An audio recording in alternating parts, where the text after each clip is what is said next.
sobre imagens. No início, as imagens as imagens e pinturas, elas foram introduzidas na igreja para evangelizar os analfabetos.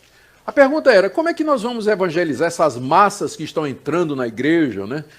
Se o pessoal é tudo analfabeto, lembra que naquela época o índice de analfabetismo era gigantesco, né? O pessoal que sabia ler era 1%, né? 2% da população. Então, como vamos evangelizar essas pessoas se elas não têm esses conceitos, elas não são capazes de pensar logicamente? Então disseram, não, mas elas podem entender gravuras, imagens. Então, se a gente tiver, por exemplo, a representação de Cristo morrendo na cruz, uma imagem de Maria, uma imagem de Pedro, de Paulo, isso vai inspirar fé no coração dessas pessoas. E vai ajudá-las, vai servir como uma espécie de auxílio, como a gente faz com criança. No departamento infantil a gente usava, né, flanelógrafo, tem figuras, tem livros com gravuras para ajudar a criança, porque ela não consegue perceber. Então tem muita gente que também precisa de ajuda visual para poder entender o Evangelho. Então essa foi a ideia que abriu a porta para a entrada na igreja da representação de santos, de Jesus, de Maria e assim por diante, não é? Era essa a ideia inicial. O segundo concílio isso aí, quem começou com isso foi o Papa Gregório Magno, do século VI. No século VIII, o segundo concílio de Nicéia dogmatizou essa doutrina e autorizou a produção e a introdução na missa, nas igrejas e na alfabetização e catequização do povo, o uso de imagens e figuras. Em 1987, João Paulo II reafirmou como legítima essa doutrina. E a gente sabe o que é que aconteceu. O coração do homem é corrompido. O cidadão vê a imagem de São Paulo, em vez de se inspirar no grande apóstolo, ele vai lá, raspa um pouquinho do gesso, não é?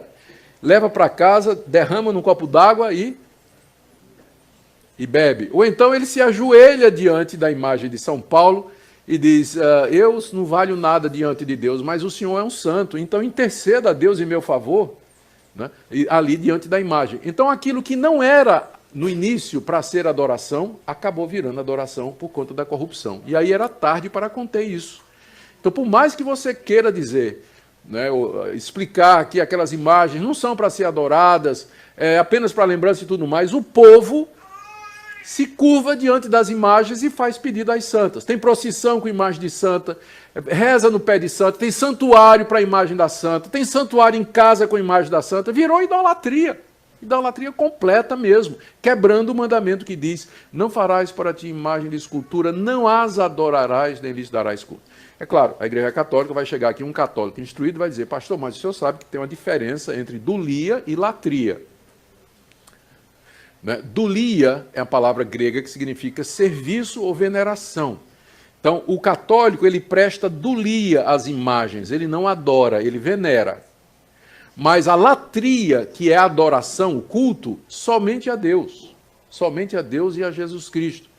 Só que essa distinção, na prática, não existe. Né? O católico mesmo, ele vai adorar as imagens, venerar as imagens, ele vai ter um lugar especial para elas, vai fazer procissão, vai fazer romaria até o local onde a imagem está, no santuário, vai fazer pedidos, e assim por diante. Então, essa grande idolatria dentro da Igreja Católica, ela tem origem no século VI, com o Papa Gregório Magno, que abriu a porta para a introdução disso aí.